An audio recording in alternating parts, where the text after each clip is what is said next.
Stop that. Stop that. Stop that. I hear him chat from the noise. Move too quick, can't stop for the talking. I hear him chat with the walking. Just too sharp with the prize. White girls let it tell me I'm awesome, yeah.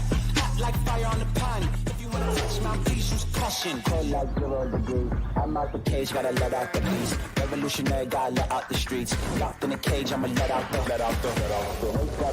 sheets. You can't go out, man, forget my peace. You take the west, I'll take on the east. I'ma put him in the cage, never let out the. I hear him chat in the noise. Move too quick, can't stop for the talking. I hear him chat with the boys. Not so tough, but man's keep walking, yeah. Just too sharp with the prize. White girls, let it tell me I'm awesome, yeah. Hot like fire on the pan. If you wanna touch my please use caution. Stop that. Stop that. Stop that. What would you like to be known as? I'll give him one of these, and I'll give him one of those, and one of these, and I'll give him one of those, and I'll choke him like this. All right, I'll choke him like this, and I'll give him. Oh, yeah. I believe you, but we got to know, who are you? Who are you, actually? Who are you? What's your name? Okay, I understand.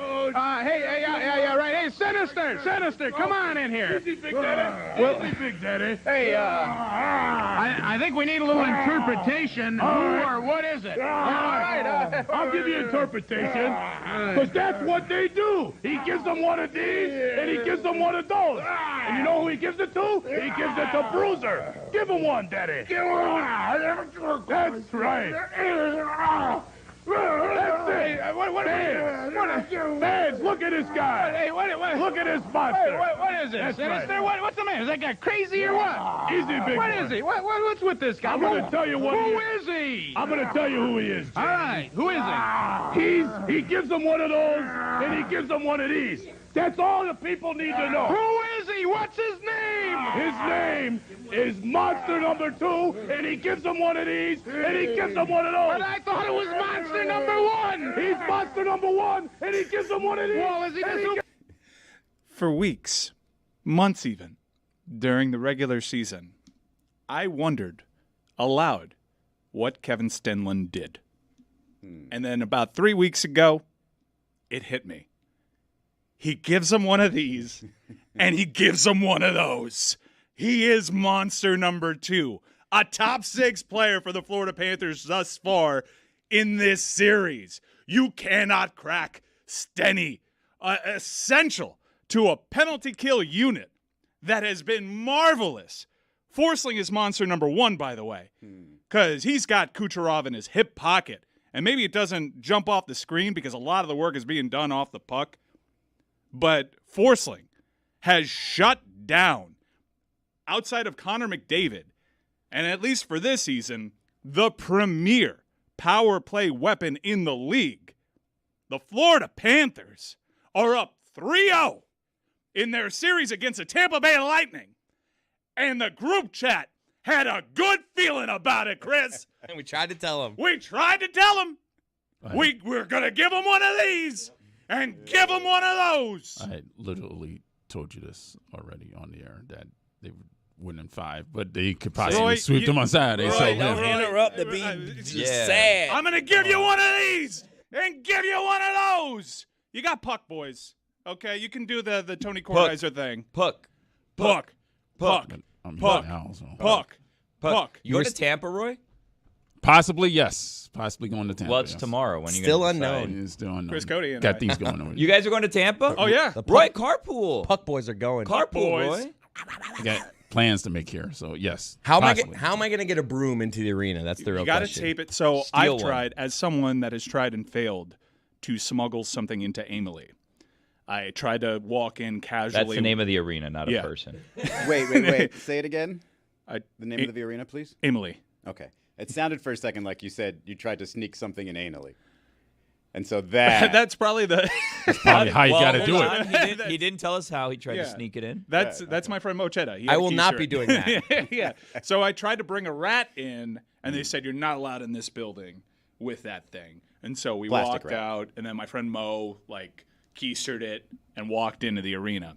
I got to tape a broom to my chest and walk through those metal detectors because they're very good about making sure that we don't get one over on them. But we're about to do this. And it doesn't seem like maybe they get one, but I really hope they don't. We're going to this game, and this is a house money game for us, Chris, because even if we lose this one and that building has some juice, we just get to say, we'll take care of you next game. Gentleman's sweep. Yeah. Oh, it's what a feeling. And Dude, in that third period, I wasn't able to watch the game as much as I wanted to. I was doing the draft here last night, but it just looked like the Lightning have nothing. They have nothing for us. They have not only do they have nothing left, it was 2-1, right? And it felt like the Panthers were down 2-1. It felt like it was a next goal's gonna win situation because the place was buzzing. Yeah. Like the Lightning looked like, all right, this is time to turn it on. This is what we look like. You guys are gonna get frustrated. And they had their chances. And Bob stymied them. And then the next goal was the Panthers' goal, and it was tied at 2, and it felt like series over right there because they couldn't build on the momentum. They couldn't do anything. And then the third goal, it was absolutely, for sure, a done deal. And so not only did you take them out in this series, but you've destroyed this version of the Lightning. Like, they might be done. Like, Kucherov is out there doing nothing. Looks like he's 40. He's only 30 years old, I think. Did you see him walking into that arena? Finally, somebody with a worse fit than Barkey. All right, so I've listened. I spent all train ride long listening to Tampa Bay Lightning podcast, and Thank you, Don. they are at a crossroads right now because they gave out a lot of long-term contracts to guys that absolutely deserve it. Nick Paul, Sorelli, these are guys that ascended to the contracts, proved worthy, but it also has handcuffed them. And you're seeing a team, especially with their true defensemen. Hedman seems like a shell, at least this series.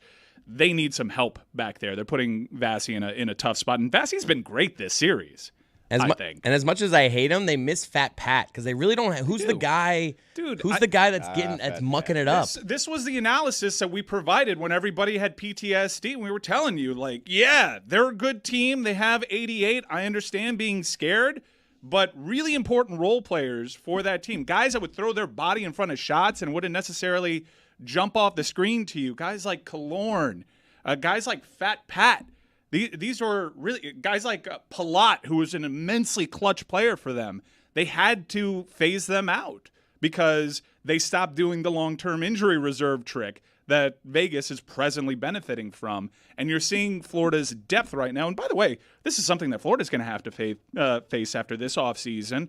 You have to make a decision. You don't even have enough salary cap room right now to pay Sam Reinhart. It's Rhino or Montour, right? Yeah, that's a decision that they have to make, and you have to count on one of them to take a discount. Now, through some talks, through some reporting, Florida feels pretty good About Rhino doing about it, right? being able to bring back Rhino. But Montour, let's talk about this player because not a lot of right-handed defensemen if he goes, which is fine, but he breaks hands, but he also breaks hearts. He's got one of the more devastating long-range shots, scores on just an absolute piss rocket. That guy is a great player, handsome devil too. I love this Florida Panther team. They're just overwhelming depth, and that fourth line. There's like 6 guys. It doesn't even matter who's out there. No, when you get contributions from your bottom 6 like that in the NHL playoffs, you got the makings of something special. That fourth line was the best line on the ice. Without Lomberg. Without Loms. You had Oposo show up for the first time in a month. He's played, 3 games since he was acquired? And First playoff game. Got in the penalty box real quick. Since 2016. Yeah, I mean, you got an offensive zone penalty. By the way. Oh, no, the penalty Strikes. situation, yo. Strikes. Oh, jeez. And I will say, I don't think Tampa committed that many infractions. I think Tampa played a clean game. It's not that I thought that they should have called penalties on Tampa. But it seemed as though, because there were a couple of soft ones, especially the one on Forsling. That interference, that was not interference. Oh, feels like 7-on-5 sometimes. It does, Billy. You nailed it right on the head. By the way, I want to give you kudos especially because in between intermissions, I tuned into the draft spectacular that God Bless Football had. I was not prepared for the Duke to do the stand-up walk and talks, the John Kings of it all. You were a Neither was polished... video. They're mad at me for that one. Yeah. I need to figure out how to make right by them. Jason was yelling at him all night. You can't surprise them with that. Well, we had a casual conversation the day before, but I don't speak forcefully enough. You were polished. That's a lot of traffic directing that you did. I'm very proud of you. Thank you. Today's not about me, though. Let's talk some puck. And the entire God Bless Football crew. Thank you guys so much for doing that. That was really enjoyable, and we got good feedback. Quick draft update. 7 on 5. Just to squeeze in the draft update, the best player available is Cooper DeJean, an Iowa cornerback. He's white. Don't worry. We will get into NFL There's draft. time. But for the first half of this first segment, we are a hockey show, okay? Let's get back to Calaposo because that's what everyone's saying. Everybody, like, you watch any national media show, they're talking to you about Lorentz, Steny, and Oposo and their contributions to what they to this what right now looks like, and if you follow the odds, at least an Eastern Conference finalist. Izzy, we have learned so much about the game throughout the season. I am at least 7 times the hockey expert that I was beginning this season, and I knew my puck. I was actually just about to ask you that because I wrote down a phrase that you just used, a piss rocket. Yeah, it was a piss And I was rocket. just curious, like, when did you start to talk like this? Monty because bombs. you sound like you've been covering hockey for decades, and you're just dropping all these phrases. Is it just this year, the last 2 years? Because that's how you can really tell that your fandom's growing. Well, what I'm doing is I'm just consuming everything that I can about this sport, which is why I'm like, those chip-ins from the Tampa Bay Lightning, awful. They can barely get the puck in. This forecheck for the Florida Panthers is amazing right now. I love everything that there is about this Florida Panther team. They've got characters, and by the way, they're not getting out in front of their skates. They're not making dumb penalties. That's another one. They're not getting out in front of the skates. Yeah, they're not making the dumb penalties. themselves. Remember when they got swept and they were just knuckleheads trying to start fights? It was a very physical series, but it resulted in a 4-0 sweep. I imagine Tampa's going to try to do some of that in Game 4. They've already tried to goad them into these scrums, and the Panthers aren't taking unless they touch Bob. That's the only way you're going to get them into these scrums. Well, maybe that's I imagine heart of a champion as they displayed. Rob Brendamore is watching this series and he's probably thinking to himself, "This is not actually a 3-0 lead for the Florida Panthers." Tampa did just get their first lead of any game in this series, and it was promptly erased. Bob, revelation so far. He is one of those smaller goaltenders, and you saw John Cooper, he just decided to throw everything at the net, try to screen Bob like crazy. I saw Vinny LeCavier in there. Dan Boyle was in there mixing it up. And they're trying to go high on Bob. That's a rule on Bob. I got to say, that's also the rule on Bassey. Should be. And Sam Reinhart didn't care. They're also trying to screen them more. Yeah. Aaron Ekblad, Game 1, looked like the 38th best player in this playoff. And then since then, Aaron Ekblad has not covered himself in glory. It's not been an easy go of it. And it makes me think of just how impressive that performance from Oposo, once he settled in to the speed tempo of playoff hockey, that was an unfortunate penalty. Kind of got his stick pushed in to somebody. But I walked right into that. Yeah, you did. Yeah. But, I mean, immense contributions all around. And Kevin Stenlund, you were a freaking monster. Give him one of these. You gave him one of these, gave him one of those. He is just so big at the point of attack on those penalty kills at that blue line. It's hard to get things around him. It resulted in a shorthanded opportunity. Now, Stenlund's not going to be the greatest goal-scoring threat, although I do believe he does have a shorty this year. But he has just been a titan. My eyes have been opened to what this fourth-line center can do, especially on the penalty kill. He is such a luxury to have right now. And if they win a championship, his contributions will not go unnoticed. I will not let the world not know Kevin Stenlund's name because he is monster number 2, and he gives them one of these, and he gives them one of those. It sounds like your eyes have been open all night. Like you've gotten zero sleep, and you've just been snorting Tampa Bay Lightning Snuck in a catnap. Well, give credit to Bill Zito to make sure that this roster is deep because Kevin Stenlund, who was on the fourth line, he was the fourth line center, got moved up to the third line, and Steven Lawrence ended up being the fourth line center. So they were able to replace Sam Bennett with his injury, and They really did a great job in last night's game. That injury is not supposed to be as long as we thought, right? Yeah, I think we got lucky in the situation. Yeah. All right, let's talk about the Sam Bennett thing briefly because all the language being used is very ambiguous. Oh, it's not as bad as we thought. We're not going to tell you what it is, though. We're not going to tell you. We're not going to tell you. Though. No, you know what? No, I They've think said it's a time. It's a timetable issue. Like once they figure out where the Panthers are going to end up winning this series, then they're going to end up possibly pushing time back. Like it's going to like you might come back in like game 3. No, at this point you just rest them. Look, this is reckless speculation. You don't have to play the thing. I know I'm good. Monty broke his hand. Yeah. And they are going to shoot that hand up with ungodly things if they need Sam Bennett to come back to that second line. But for the time being, Lundell, who playoff Lundell is a thing.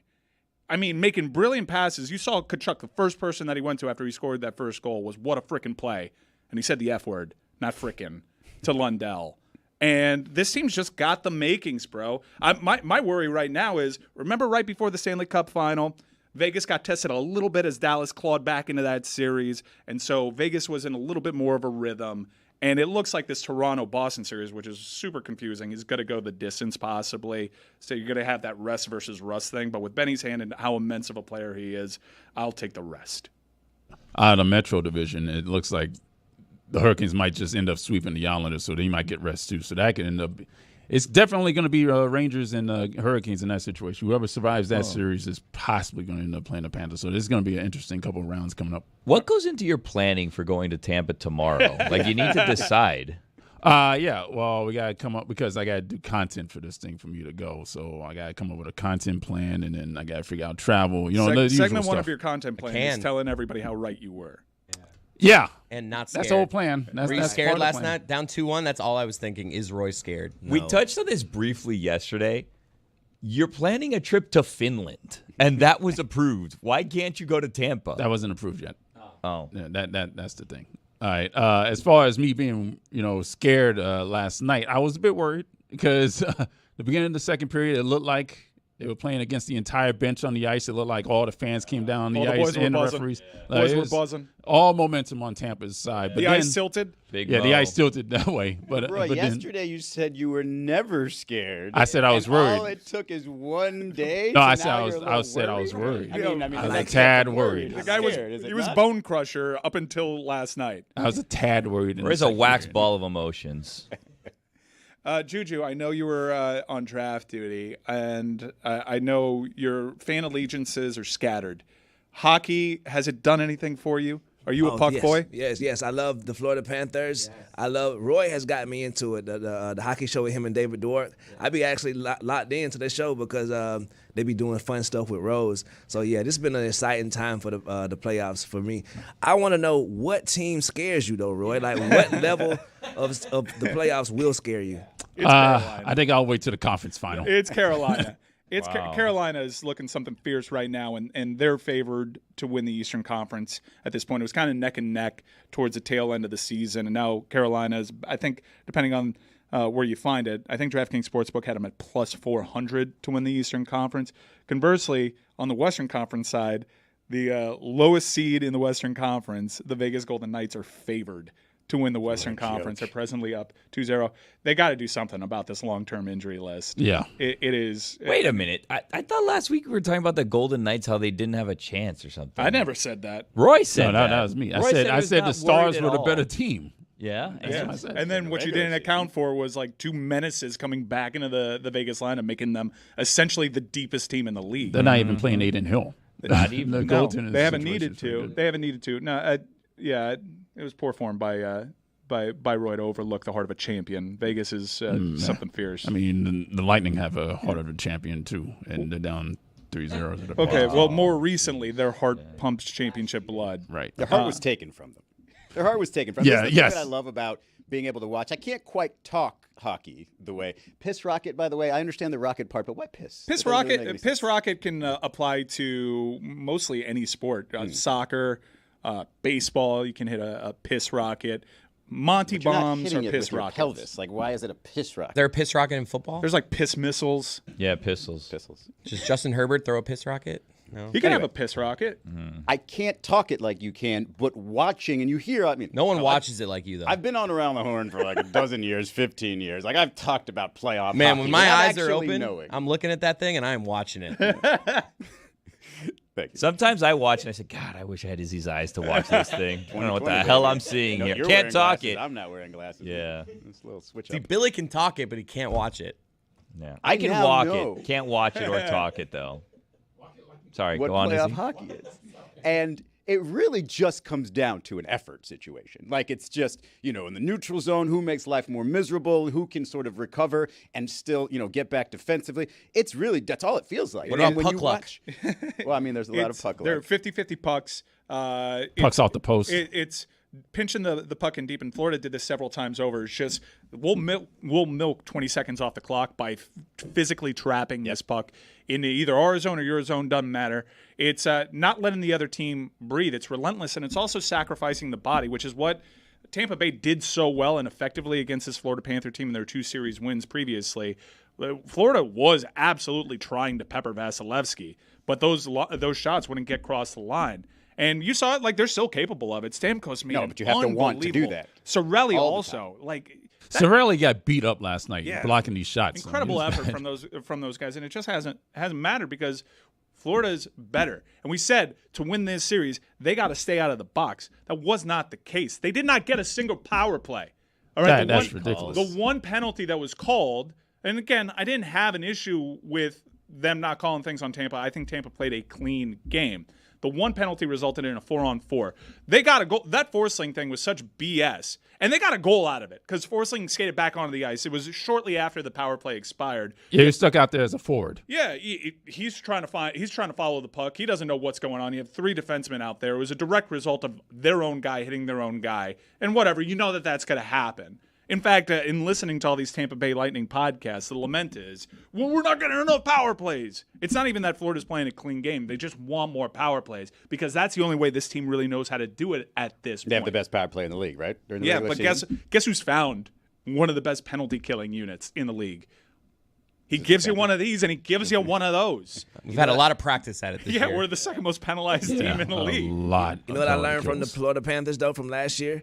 Job's not done, man. No. The Bruins were up 3-0. No, You and know what I mean? I'm not saying this series. Well, We were planning this on series how is we were bringing brooms. This series is over. That's true. This series, I do think it's over. Only 98% of the teams that go up 3-0 in the National Hockey League have gone on to win the series. It is hard to climb back. This is a really good Tampa Bay team, but they have shown you so far through 3 games that it is going to be quite the mountain to climb for them because they're doing everything that they can. The only thing that they haven't done is just go at Bob and force the issue and try to tilt the ice with a physical fight. And I don't think that that's going to Florida seems just so disciplined right now that with a 3-0 lead, I think they'll be able to see that punch coming, and they'll try their best to avoid it. And Chucky's getting going. And in all 3 games, the Panthers have really dictated the play to start again. The first 5 minutes was very important, and they owned each of the first periods in each of these games, and then Tampa made their adjustments, and the Panthers withstood it. Izzy's eyes caught it in the group chat yesterday. He can't talk about it, but he saw it. I love going up 1-0 in these games. I think that's important. And Scoring first, big strategy. nail Great on the, strategy. Nail on the head. I do miss Loms, though. Yeah. I got to get Loms out there. Cuzzo, He'll be back soon. Illness. Like, you Foster just gotta- He's sick. You got like tummy ache? Yeah. Primo's, though. Primo's doing the Primo's thing. I got to get that shirt that Monty was wearing of Nick Cousins. Nick Cousins has this really incredible ability to get under the skin of anybody that he plays. And for us, that's our identity. Loms, Cuzzo. Now you can add Steny to that mix. And if those guys are healthy, even though some of those guys may make some dumb penalties, I just trust this team when they have those guys out there. Loisterinen? Did I pronounce his name I correctly? just go, Lucerina. yeah, but it's I would be very disappointed if he didn't have minty fresh breath. it's been a struggle for him. Agreed. He does sound like a chewing gum. He's one of those guys, A though, like mouthwash. Lundell. I love the way they play. Like, they're perfect third-line guys. They can just – and Lundell, you can move him anywhere. I know you've criticized my love for Lundell. I just think these guys, they don't That's do Josh Appel. Josh Appel they don't- wanted to send him to Charlotte. They don't put up a lot of flashy stats, but these are the kind of guys that are they make your team deep. Like This is it's every a good third line we have with Secondary Lundell scoring. and Every Lusterinen. cup-winning team has these guys. Yep. Guys that can walk into a local hockey bar and never have to pay for a drink. And that's what this town will do. Being an original 7 market, we are a hockey town. Beautiful hockey.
All right, even though I'm obsessed with puck and I love it, it's become right now it's my favorite sport, and this is the best Panther team I think in terms of suited to win a championship. It's the best Panther team I think of our lifetimes. Not that that's been very hard with this franchise. Quick question before you move on. I didn't know we were doing playoff beards. Yeah. Can Yeah. you grow like a full beard? I mean, full- He can no. look at him. Well, no.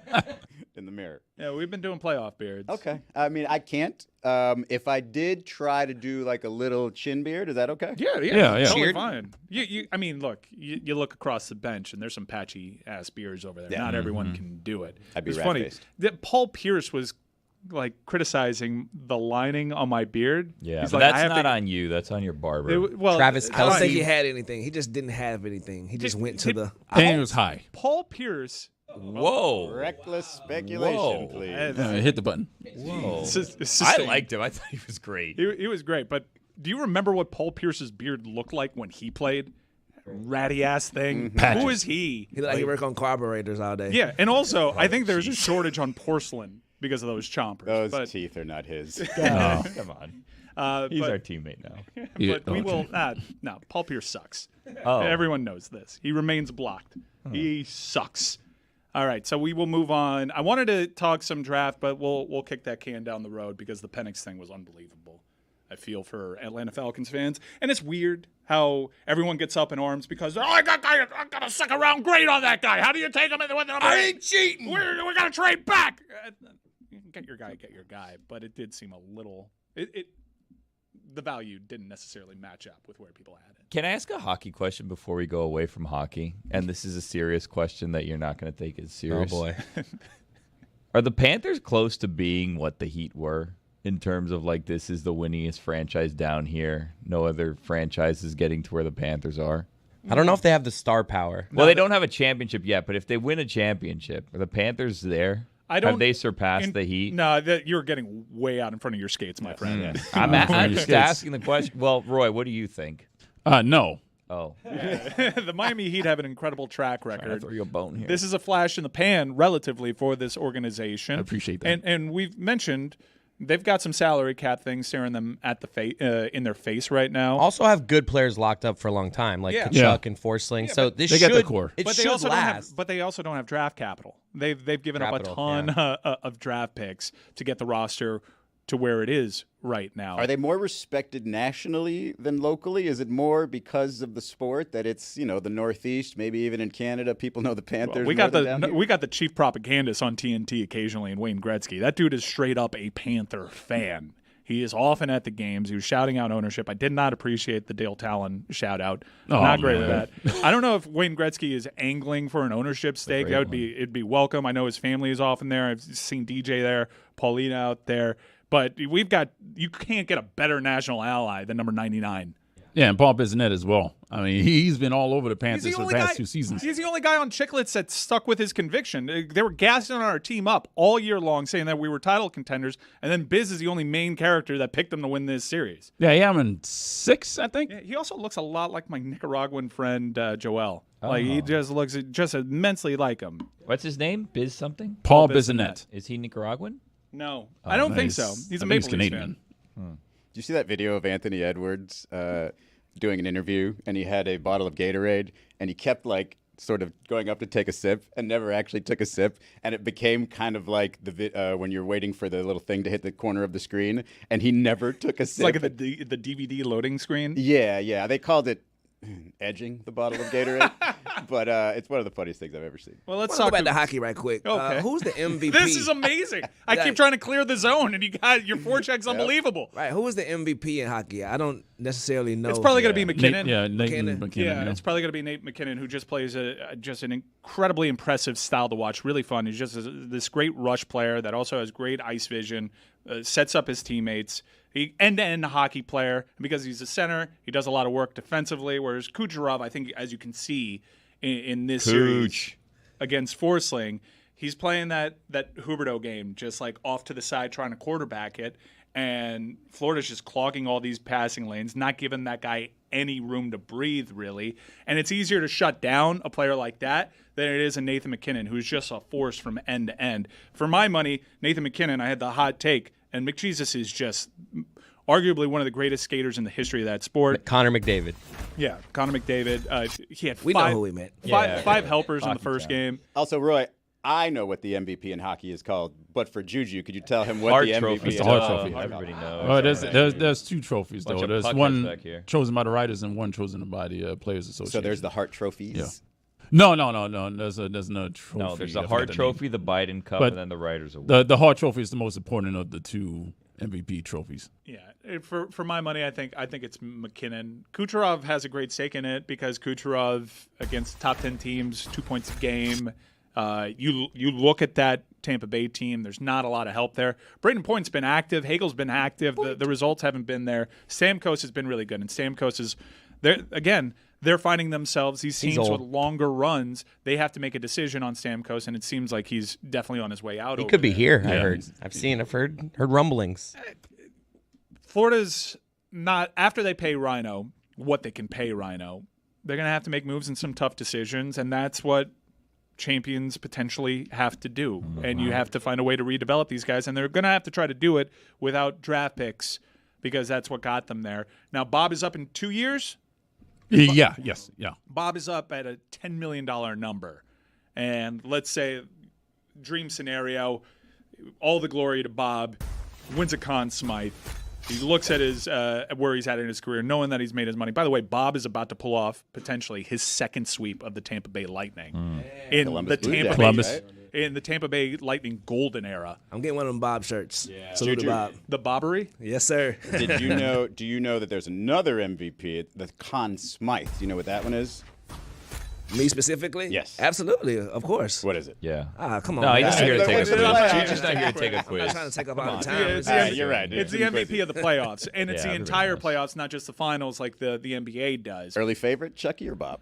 Bob right now. Dude's just locked in. I've really desperately tried to clear the puck. And you 5 guys are p.m. just- puck drop tomorrow. Speaking of puck, have you seen the slate? I love a 5 Have p.m. you puck seen drop. the slate? Wow. Glorious. Wow. Incredible. Starting at 2, 5, 8, 10:30. What a day. Wow. Are you doing a show just for the chat right now? You can also, by the way, get It's a in big chat. the get-in price tomorrow. $80. Yeah, we bought we locked in our tickets. We locked them in before game 2. A lot higher. We paid face value, and if you looked at game time, I was going to say, there has to be a better way to get them than this. well, there has to be, but I need to alter the copy, so I'm going to save the game time read for the next segment because I need to talk about something exciting that we have going on. We're with not Taylor. reading game time. We're just talking game time. Yeah. So naturally, a lot of Tampa Bay fans are selling their tickets, even though it's a premier hockey town. They ran into an Original 7 franchise, and they're trying to sell their tickets. So what we thought was a smart play in going through the Panthers, who went through the Tampa Bay Lightning, which meant we got access to an allotment that the away team got. We were going to save some money that way. And now your best bet is definitely going through Game Time, promo code Dan. If you've never used it before, create an account, DAN. That one's for free. When I said one that's not $80, later on. I was an idiot because I wasn't looking at Game Time. You can get in for $53. Wow. And that's not even with the promo code Dan. Yeah. Again, more on Game Time later on in this show. Now I have 3 minutes to talk about the Heat, but you know what? I like the time limit on this because I've been hella annoying, and I want to have a really rational, good in tone conversation. And I don't think I can do that in 3 minutes. So let's talk Michael Penix. Okay. Just quick audible. Let's go! Kid needs to know when I'm doing a bit. I'm just saying that right now. He needs to know. That was the most aggressive. You know what? Let's stop on the Penix talk because, as those of you who don't know this, my partner is Jeremy, or was Jeremy's real estate agent. And so, friendly, whatever. He happened to be listening yesterday. I happen to have. He got scared of how aggressive Jeremy was. He said he's never heard Jeremy speak like that ever. We've broken Jeremy. He asked the question, do they not like each other? And I said, I don't know. Oh, I hate Jeremy Taché. I don't like him one bit. And I've had plenty of Heat fans disagree with what I've had to say. They're well within their right. But to a man so far, they have told me, I know you're wrong, but that kid's got to stop interrupting you. And I'm like, I keep trying to tell him. I am a butt-ugly lunatic. Yeah. Penix goes number 8 to the Atlanta Falcons, and it shocks everybody. Dookie, your coverage was locked in. Yeah. Stugotz predicted that one somehow. He had him top 10. Before the pick, he was mentioning Penix. Like, Penix should go here, win a lot of money. I think we have B-roll of what has been purported to be Arthur Blank getting it explained to him by his GM why they took Penix there, and I don't think that's right whatsoever. This is one of those things that the internet has run with. I saw some pretty steady reports just following that pick that Arthur Blank was really involved in this process. So I don't necessarily think they were talking about that. But when you don't have the context of audio. You see it without audio, and the hand gestures are just like, this is where we're at. And then he moves his hand. It's like. But Penix is just giving him directions to the podium for the post-draft press conference. They could also be. My bad. He like, look, we in Mercedes-Benz Stadium. You go out of here, take a left. Yeah. The bathroom is down the hall, up the elevator. Yeah. He also looks like Tony when he's explaining to us MMA moves. Yeah. See, they tried to chip the puck in on the power play, but Stenlund's at the blue line, and he is a giant. He's the tallest player on the team, and you just can't get the puck over him. So what you're going to have to do is you're going to have to mix it up a little bit. I'm pretty sure that's what the conversation was. Right. The headliner from this pick, not just the shock of this pick, is the presumed value that everybody had attached to Michael Penix just by reading mock drafts. That's all we're doing. We've been reading mock drafts, and so we're experts. Again, especially at that position, if you have a belief in the guy, you have to trust your personnel people. I'm not as bothered by it as other people, but I do think there is something worthy of criticism in that if this was your plan, why did you sign Kirk Cousins to a $100 million contract? Now, there were conflicting reports. I saw Rossini report that just before the pick, they let Kirk Cousins know, which takes some of the shock out of it, but he's been pretty shocked. And this is a team that you have a quarterback that we all kind of know what Kirk Cousins is at this point, and he needs some talent around him to get the replacement to a dude that you just committed over $100 million to. Says you already don't trust him, or that the NFL salary cap is a total myth. And I'm inclined that to hamstring is just lingering. Like, that thing is on the string at this point. Like, we done saw you. Without Justin Jefferson, who are you, brother? Let's get some fresh talent in here, man, and calm down.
So sometimes it's more beneficial to wait closer to puck drop because the team that you've had all the faith in the world in ends up going 3-0, and you didn't necessarily see that one coming in like an idiot. I locked in my tickets on the primary market instead of waiting closer to puck drop time. I would have gotten a hell of a deal on the Game Time app. Download the Game Time app. Create an account. Use code DAN for $20 off your first purchase. Terms apply. Last-minute tickets. Lowest price guaranteed. I wish I had that low price guarantee on the primary market to match it up with them. Game Time would have had my back.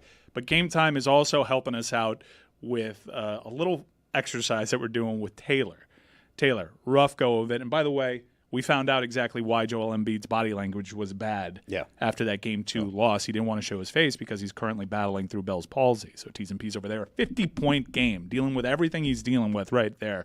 That is an all-time Philadelphia sports moment. And I want to apologize on air. I didn't know what was going on, so I was making light of the situation. So upon hearing the news, I felt terrible. Like, oh, my goodness. So accountability. Sorry, bro. You weren't alone. A lot of people around the country were saying Joachim, things. no, we didn't know that, and that's important. I understand feeling bad, but that's a huge chunk of data that we were missing over there. But Taylor is still in control of the series. Philadelphia had a huge momentum-building, potentially win, emotional, Embiid, crazy performance. But we're sending you to Game 5 of that series as a reward for how great you were with Miro yesterday. So, but because you kind of stumbled out of the gates, we're going to send you there, thanks to Game Time, but it's going to be a little trickier than you'd imagine. Why don't you detail for the people efficiently how you're getting to Game 5? In Spanish. Yeah, so Game Time was gracious enough to give me the tickets, but Mike said I have to earn the tickets, so I have to take a train from Miami to Madison Square Garden. Oh, my God. It's a 28-hour train. Oh, my God. But my team needs me at the Garden, and I'm going to be there. I'm going to fight for my team. Only ground transportation. We're talking trains. We're talking buses, maybe the occasional city bike, and all of this. Take your scooter. All of this. I'm looking at that graphic right now, and it looks daunting. Well, you're not driving the I've train. made that You're drive fine. before.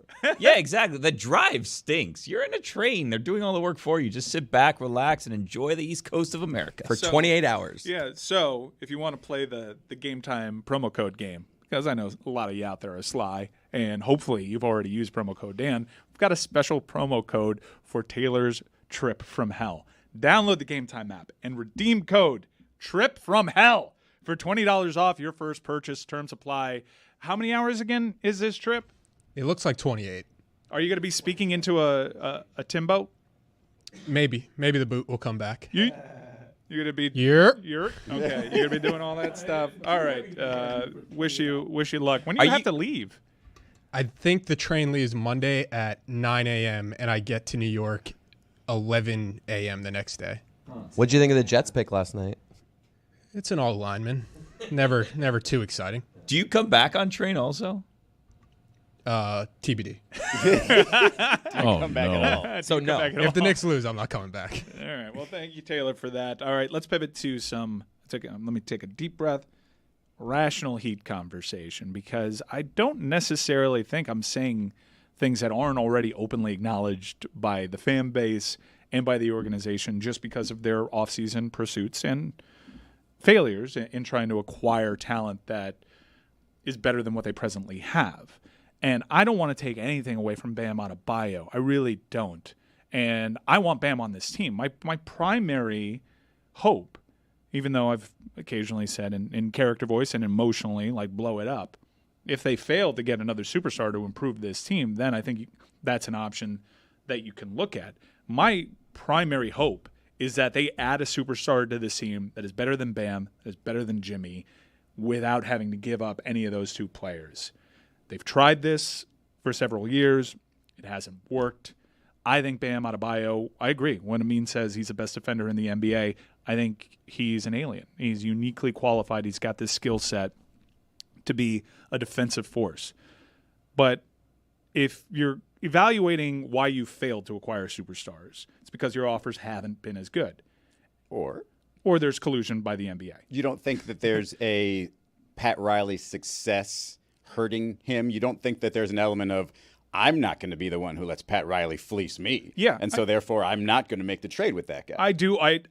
I genuinely believe, and this is my Heat homerism coming out, that there is a subtle collusion amongst the league in that look what they've done with the pieces that they have, and we're not going to be the ones that give them a superstar and just have a redux of 2010 through 2014. I do think that there is something to that. And I get all the arguments that are spoon-fed from the organization on down to the media that are then regurgitated by the fan base of Bam Adebayo is essential to this team's defense. I get it. But also, this organization has proven to you time and time again that championship-level defenses do grow on trees. And because you trade, potentially, the most gifted defender in the NBA and get a superstar in return doesn't mean automatically that you will have a bad defense. This team has shown you they can dial that up. And for all the great things that you say about Spo, if you don't think you can figure out a way to have a good defense without Bam Adebayo, you're playing yourself. Well, and that's all I'm trying to say. So I think your best argument against Bam is that basketball, NBA basketball, is an offensive sport. It's an offensive sport before defense. Look at the scores. It's not like soccer.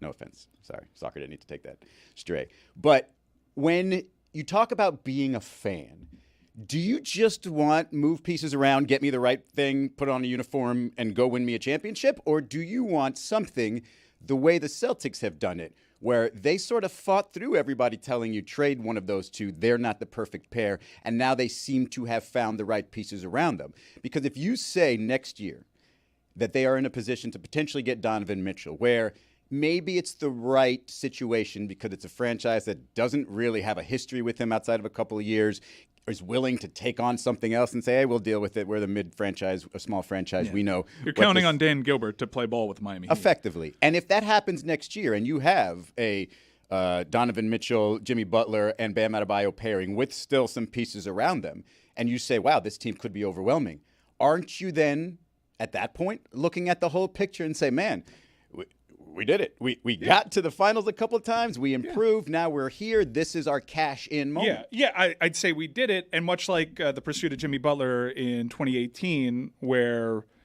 he goes to Philadelphia, they almost beat the eventual champion in Toronto. Unlucky.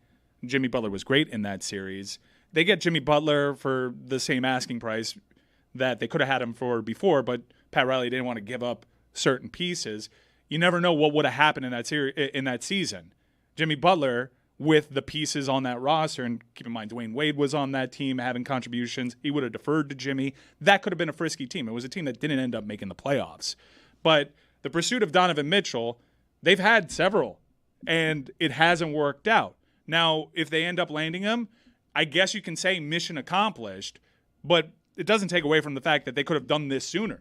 They could have done this 2 years ago. But they you're could saying by Cavs trading Bam Adebayo to do it. Potentially. And it's very convenient for people to hold up two NBA Finals appearances and say, Bam's so crucial to the defense, but you don't have the results on the other side. You don't know what your roster would look like with Donovan Mitchell and Jimmy Butler and the pieces that you could have had around it that might not have included Bam Adebayo.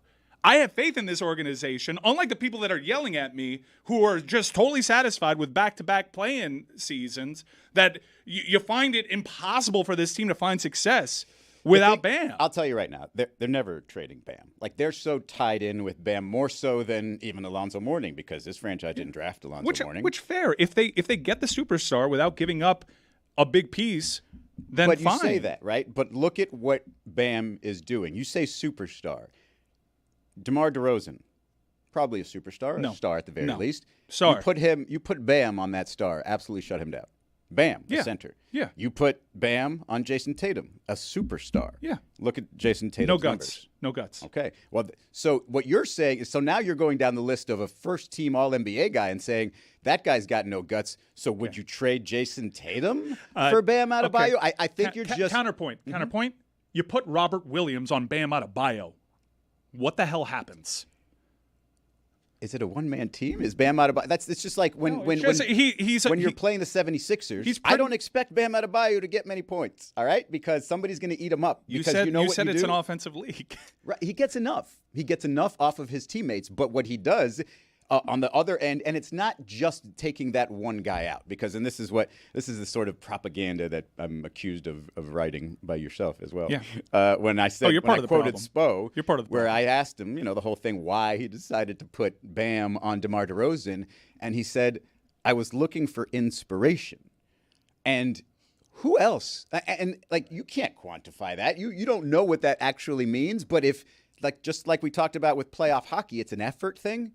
If that convinces the rest of those people on that floor to play with the effort that makes them a ridiculously great defensive team, then that's a value you can't really put, and you can't put in the box score, right? You can't read that. I just think like a superstar of the ilk of Donovan Mitchell is more important to this franchise's title hopes and chances. Yeah, I just think you're wrong. I just think you look at Bam would be, because I trust the organization to find a way to piecemeal a replacement for what Bam gives you defensively. You'd be going about it a different way. Mm-hmm. It's an unbelievable toy to have, just like having LeBron James was an unbelievable toy to have. And then without draft assets, without trade assets, they find a way to get back to the finals twice in record time. I mean, when LeBron left this organization, just like when he left Cleveland for the first time, he nuked them and put them behind the eight ball, and this franchise found a way.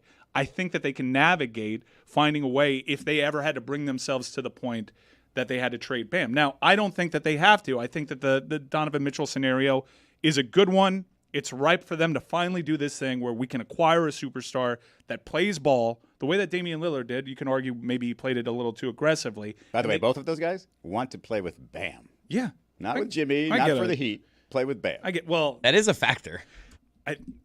The real awkward conversation, I have immense respect for Jimmy Butler and what he's accomplished here, and I'm not arguing trade him, but like that's another discussion to be had. If you don't want to be like team trade Bam guy, you can, and you want to acquire a young superstar that's better than Jimmy Butler, another conversation that you could be having is if our packages aren't great enough to get us there to a point where we have a superstar that is more offensively gifted than Jimmy Butler at this moment, another conversation to have is trade Jimmy.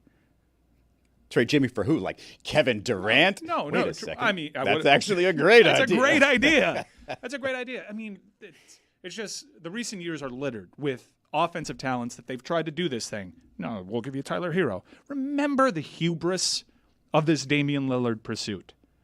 Remember how the Miami Heat approached this. And speaking through Dan, just saying, Tyler Hero, take it or leave it.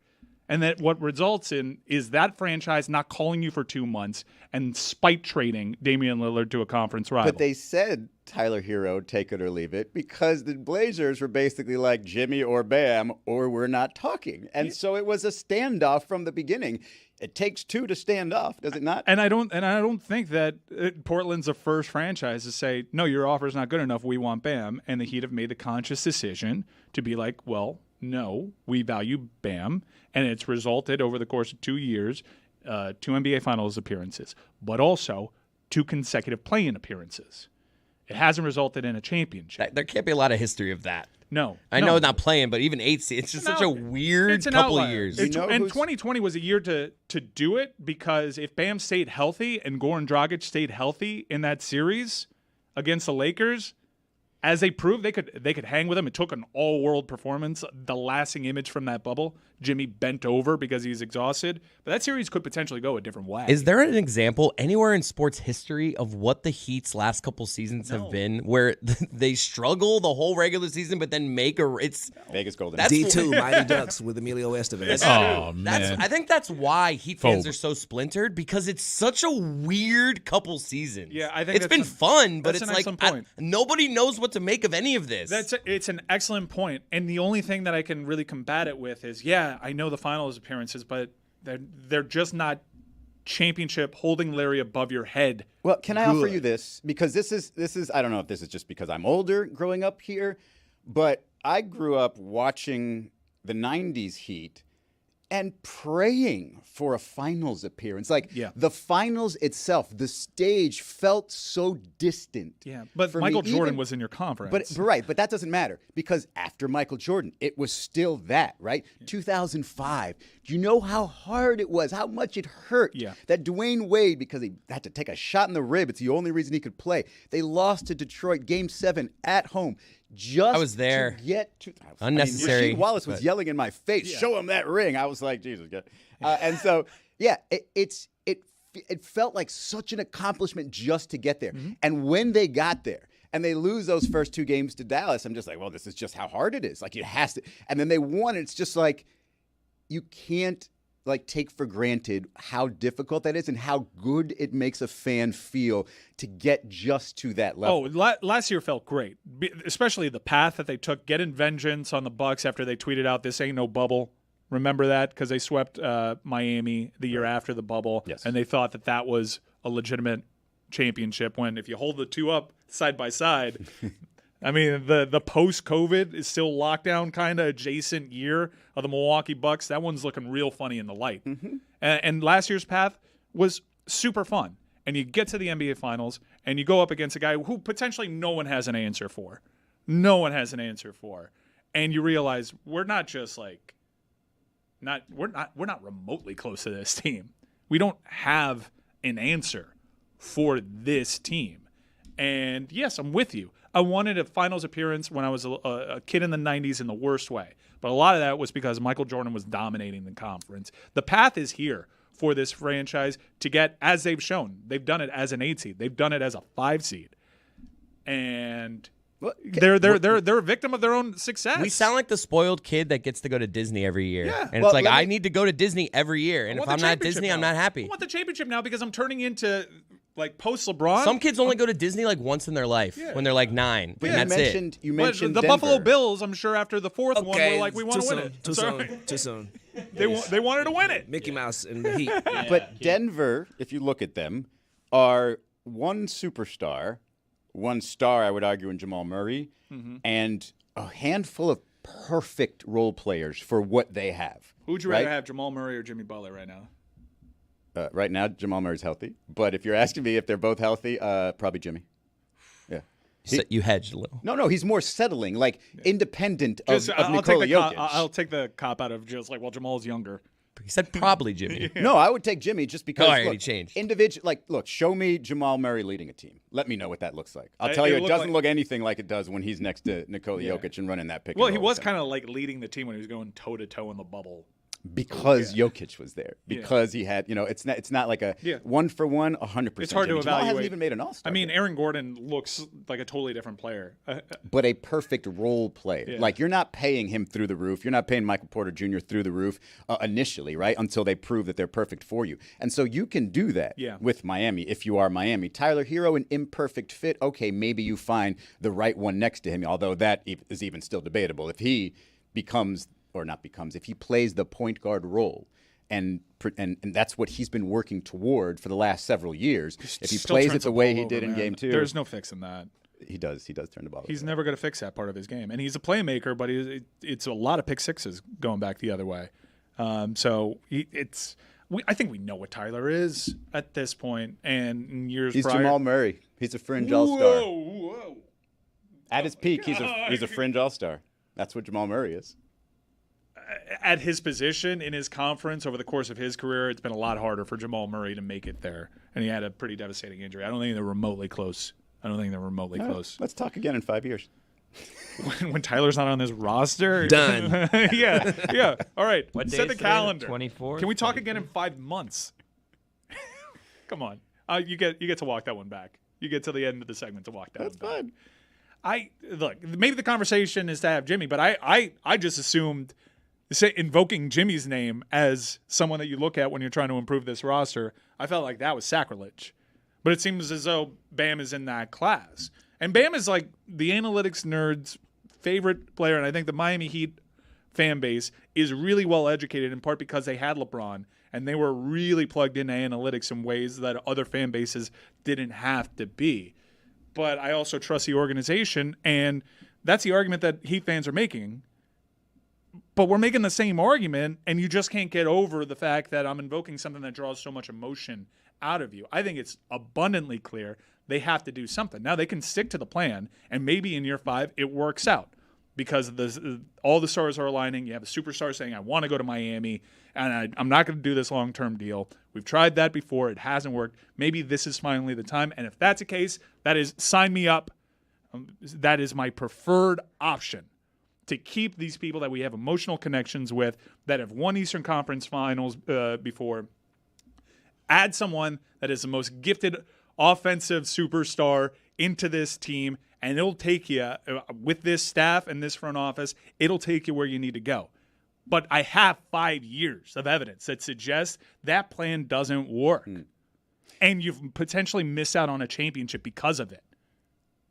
Potentially. You think they missed out on a championship which year? I think you think the one piece would have made a difference to beat Denver last year? Three years ago, when we're talking about Bradley Beal. 3 years ago, when we're talking about James Harden for Tyler Hero, which seems like a goddamn joke. And I was over there saying, I don't want to trade Tyler Hero for James Harden.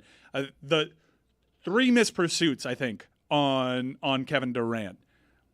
At least 1 missed pursuit on Donovan Mitchell. I think if you look back at any of these, and by the way, as I mentioned earlier, Jimmy Butler was a missed pursuit that they circled back around on and eventually got. I think if you look back at the last 5 years, there are plenty of superstars that Eric Spoelstra could have brought onto this roster and gotten better results than what they had. And I do think if they actually went through and they got a Kevin Durant 2 years ago or what have you, that would have resulted in a championship. I really do. I think when you look back 20 years from now when it's all said and done, you'll look at your Heat fandom era from the early 2000s until whenever this Jimmy Butler era is over, whenever the Eric Spoelstra era is over, and you'll recognize how fortunate you've been. I will never say a bad word about Eric Spoelstra. He's the best thing about this franchise. Incredible. This is all you can ask for as a fan. You are just proof, and this is not a bad thing. You are just proof that fans can be spoiled by a very good thing. And they have been a very good thing for a really long time now, and you're just spoiled. Not in a bad way. You're spoiled. Fair accusation. Fair, totally fair. There's winning and misery. I'm a byproduct of what this franchise has propagandized, and I've been a willing participant in their marketing strategy. And I think one of the opinions that you're probably not, if you love Eric Spoelstra so much, not paying attention to is Eric Spoelstra's opinion. Eric Spoelstra is telling you, Bam Adebayo, absolutely crucial to what I as a coach can work with Bam Adebayo in so many different ways that you can't with other people. But he's a sicko. Never heard of Eric Spoelstra. Is that his sister? He is a sicko. The same ways that Jimmy is a sicko, in that I think low-key Jimmy appreciates that there hasn't been someone better here. If you turn on an NBA game and you see all the commercials, if you can get past Shane Gilgeous-Alexander and Chet Holmgren commercial, I can't avoid this. It's on during hockey games. The worst. Stop. It's my least favorite commercial ever. I yell at the top of my lungs until I find the remote to mute it. I cannot listen to that. Give me Franklin and Bash. I miss Franklin and Bash so much. What is with this Chet Holmgren and Shane Gilgeous-Alexander commercial? They're getting away with being small market stars because if you played for New York or LA, no, they don't let you do that commercial. That's too embarrassing. And that's just one of 2 of the most annoying commercials that's happened since March Madness. It's the other phone commercial where they're just singing Don't Let Me Go in auto-tune. Those 2 commercials are the most annoying commercials that are on TV right now. I've never been so alone on a take. I like the one where they're singing. How? What a pro once. No, don't do that. It's repetitive, right?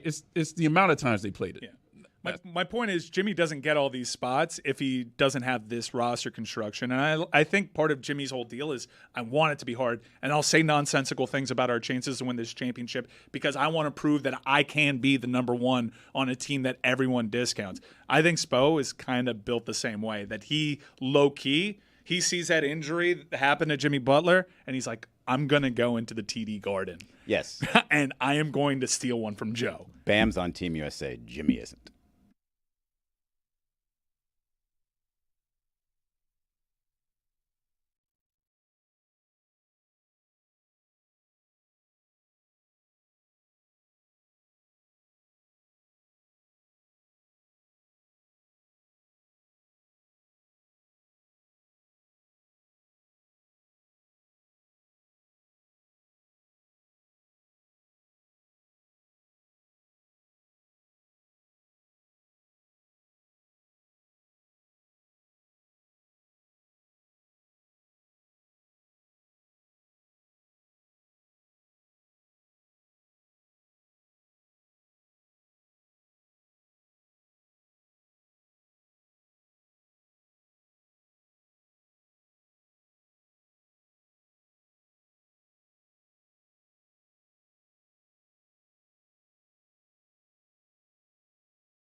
The other night when the Lakers and Nuggets were playing, the Nuggets were up like 20. Or sorry, the Nuggets were down 20.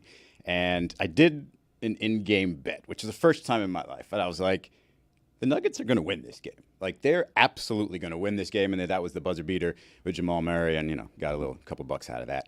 And I realized when I was doing that I was only doing that to just kind of make the game a little more interesting, because I had, obviously everybody does that, right? Yeah.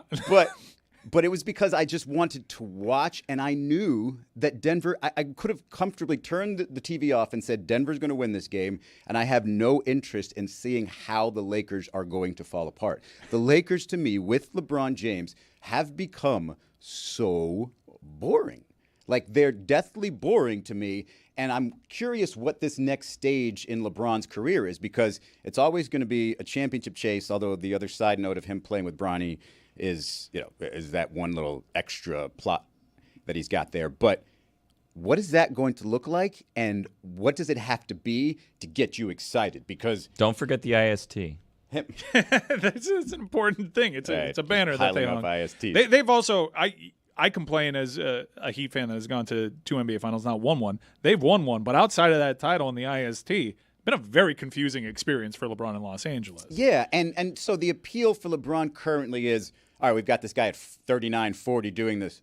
Okay, we've seen that. We don't have to watch entire games to sort of marvel at that. It really just becomes a championship chase, and there isn't a role player you can put next to him and Anthony Davis that I think puts that team over the top. I don't think even a Trae Young with that team puts them over the top. I don't think so. Not only does it not put them over the top, I don't want to watch it. Like, I don't want to watch Trae Young struggle defensively, and LeBron. Is LeBron still not capable of driving and dishing? No. Because I feel like Trae Young is kind of, if we're talking about LeBron from 8 years ago, you want to surround him with a guy like Trae Young. Sure. I mean, if you're talking about driving and dishing, it could be any three-point shooter. Yeah, he's a good shooter, though. A max guy like that. To me, I just don't think, unless you're bringing in a superstar, like, Donovan Mitchell does it for me potentially. As you don't think Trae Young's a superstar? I don't think Trae Young is a two-way player. I think he's a very strong offensive player. Little Jordan Poole-ish if you change teams with him. I think not that kind of a drop-off, because I don't think he's got Jordan highest Poole. evolution of the Pokemon Jordan Poole. Yes. Well, no, I guess a highest evolution. He's more like what after Squirtle. What was there? What was the second stage beyond Squirtle? Jigglypuff. Megatron. Sorry, audience, I missed you down. Who? War Turtle was the second stage. Who's the top stage? Who do you Blastoise. think has this answer here? Blastoise. Who is the Blastoise? And ask me this question. So Squirtle is Poole. I don't think you can say that on the radio. Are we on radio? No, we're not. We're live on YouTube, and you can say damn near anything. What's Blastoise? That's the final stage of the Squirtle evolution. So that's better than War Turtle? Yeah, which is Trae Young. So who's like the third stage? Oh. Who's Ivysaur? Uma Thurman. Huh? Second this stage one of I'll Bulbasaur. walk back. I shouldn't have said Trae Young and Jordan Poole in the same sentence. You're saying because you're just don't accusing think- LeBron of being Snorlax right now. I don't know what that means. Is he like an old guy who's Snorlax, still really good? to the best of my knowledge, his Pokemon power was he fell asleep. Very, really confusing Pokemon. Him, Jigglypuff, and Psyduck. Psyduck would just say "Psy-yi-yi," and that would be the power. What's Munchlax? I don't know. That's an that evolution actually of sounds like Snorlax. something that I take after like a Stanley Cup game in which I've been drinking the entire time. Remember when people like 3 years ago were just running around with their phones taking pictures of imaginary Pokemon? Dude, it's shocking how long ago it was. You said 3 years ago. No, this was That was like 2016. Yeah. 16? Yeah, Wiz. So was 4 doing it on years tour. ago. I lived next to Pokemon Town Go. and Country at the time, and it was an insane traffic jam because everyone was trying to get water Pokemon at the Lovelock Bridge. They took those locks off, I think. Just ate a bunch of cheese. Yeah, all those relationships. Take some Munchlax. Okay. I'm sorry, you're trying to say that LeBron James is boring, which I wanted to work up the conviction in that, no, I don't find him boring. I do find him doing things at an unprecedented age interesting, but also I'm not watching those 10:30 tips. No. And when he's got an East Coast start on a Saturday, it's on third TV at best. I'm not watching the guy with sound anymore. And what LeBron has done to kind of spoil fans nationally is, he keeps changing superstar teammates everywhere he goes. After, Miami, Kyrie, everywhere, Anthony Davis. And so that, to me, is the only thing that makes it interesting going forward because You don't think this Darvin Ham thing is interesting right now with AD? I think it's crazy interesting. What I'm saying is for LeBron James, his goal at the end of his career is not to, sit next to a feuding coach and superstar. It's to win a championship. And so the only options is to create a super team, another super team that sort of, melds and gets its stuff together within that first year, or to go to another team that's already sort of ready and just can plug LeBron James. And Just I know be you like guys have full talked ring about chaser. New York. New York would be interesting. But to me, But Knicks fans don't want him.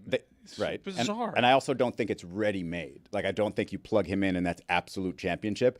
I think if you put him on the Golden State Warriors, I'm interested. Then you're talking about the ultimate. It's almost like I've talked this way about the Heat. Like the Heat are like the Marvel series. Like the enemy has to get greater and greater. They have to put you in. They have to tug me in. They have to put me on the parade of gasbacks to seem like this big enemy that they have. And all of a sudden, they beat them and they beat the Celtics. And that's what you have to do. Is this a bit? No. No, Is this a bit? What? Are you actually saying LeBron James is boring? I'm listening, but I'm thinking like he's gonna say it's the bit. No. No, This is a 38-year-old man You're an NBA fan. Yes. Rank the Lakers on your list of teams that you would watch on League Pass. I watch every single game on League Pass, including the damn the Magic and all the Cleveland Cavaliers. I watched all that yesterday. Person to ask this No, question. but if you were ranking the teams you enjoy to watch, where would the Lakers I like be? basketball. That's what I'm saying. Like, bro, what happened to loving the sport? I don't give a damn about the storylines as much as the people do. Okay. D'Angelo Russell was on the bench so rank your texting love. and eating. Rank your love. Where in the ranking D'Angelo of loving Russell was on the teams? bench last night texting and eating. That's like, what do we like? Did you not watch? He had 0 points. Like, brother, I'm sorry, but that is interesting as hell to me. And then Vanderbilt on the bro, they got a lot going on with the Lakers right now that is just 100% interesting. Anthony Davis, can he get over the hump? The Joker has had his number the entire time, no matter what the heroic effort is. The face full of sweaty ass. He fell into the bro. As an NBA casual observer and someone that only really locks in during the playoffs, that storyline has not worn on me. I do find this interesting, and there's no way he climbs back into this series, but I can see someone who night in and night out like Izzy, although you're on the opposite side of the spectrum, I can see where that gets tiring. I understand what Juju's saying. I think it's hilarious that D'Lo was doing that. I think all those things are funny. I'm talking in the context of LeBron James. He is only about one thing. He's not about being on some fledgling 7th seed. He's about winning a championship. So, or being the talking point in the league. Right. So which he's not doing either right now. And when you're on his team, when he is the center of your team, all that stuff is side interesting stuff. It's side plots, but it's not the actual thing. It's not. I don't tune in on on a Tuesday in February to a Lakers game and say, I wonder if D'Angelo Russell's going to be eating on the sidelines tonight. Or no, I think I'm watching basketball. And the basketball, the pursuit was not that entertaining. They won an IST. It's hilarious to make fun of it, but brother, like literally every single NBA game to me is interesting, dog. I just don't understand. Like every game the Lakers play is seeing such a great player 20 years later still do this against But these if I had a kids. choice, just I'd love rather the watch sport. Tyrese Halliburton. You love the sport. I'm watching Flame Sharks too. That's what I'm saying. Yeah, like you love hockey. We all love our sports. I think it's a disservice to call LeBron James boring at this point. He's the most interesting thing happening. Like he's all of us washed uncles that think that we still got it. He's our representation out there still doing it. I don't want to watch my washed uncle play basketball. I traded Riley for LeBron next season. I also want to say we're going to get crushed for saying the Lakers are boring when they are essentially the Heat. They have the same record, and we've been doing nothing but talk about how great the Heat are, and they're the Lakers. We did 2 hours on the Heat, and then now the Lakers boring. How? Yeah, the Lakers, and they won an IST this year. Juju, the snow goggles.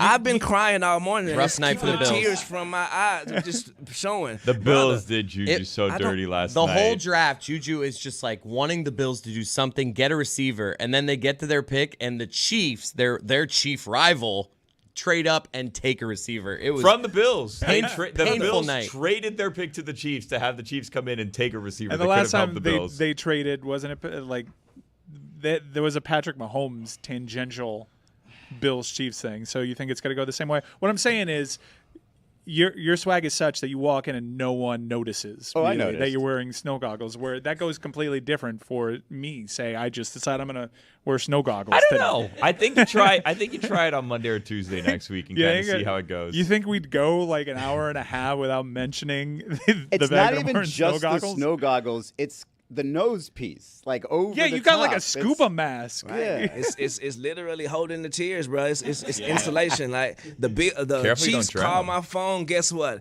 The fuck out of here! Like take a walk. Like when I see the Chiefs on my phone, are you kidding me? Like, and we doing business. Brandon Bean. Like I'm still a loyal fan. I'm supporting. I'm not jumping off the ship, but I need answers. We got Stephon. We took a second round pick from next year for Stephon. That already had me.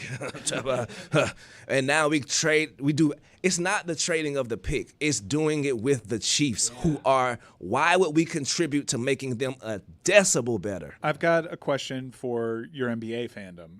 Now, because we tapped into your NFL fandom, and kind of on the heels of his conversation, let me paint a hypothetical for you. Because I'm not the biggest Jaylen Brown guy. And they've tried all these revolving pieces, and if they once again fail, then I think you need to have a more earnest conversation, not unlike the one that we've been having about Bam Adebayo with regards to Jaylen Brown, where you have enough sample to realize we're not good enough. Yeah, I mean, would you entertain trading Jaylen Brown? And I know that's a large piece of your Celtics fandom, and you bring in a LeBron James. That's very interesting. I mean, look, I wouldn't do it just because the future is brighter for Jaylen Brown, but I wouldn't be mad if that just happened overnight. I'd be like, oh, well, damn, we got LeBron. Yeah. I think your team is better both this year and next year, more suited for Jason Tatum's talents, where Tatum can have someone that's been there, show him the way. We all know that Tatum goes missing sometimes. I think for Tatum's game, LeBron would be a better fit. And I understand being high on Jaylen Brown and understanding his career is going to go a little bit longer, but also respectfully, as a casual observer, not during those Heat Celtics series, though, and I'm not afraid of that guy. And I'm this pretty is sure the peak of Jaylen Brown. I know exactly who that guy is. I know exactly what that roster. Now, that ceiling may end up in an NBA championship. I think if they get in an NBA Finals against Jokic, there's no beating that guy. But you put LeBron on the Celtics. See, Mike gets it. Not This only is what I'm LeBron more talking about. interesting, not only does he have a chance at a championship, and that's going to be really weird for Boston fans if LeBron's there. This is probably going to be weird for LeBron too. But you improve the team. That is a conversation, my friends, that if the Celtics fall on their face with their head coach, it's entirely possible. You should really have Jaylen Brown and getting LeBron James in return for him.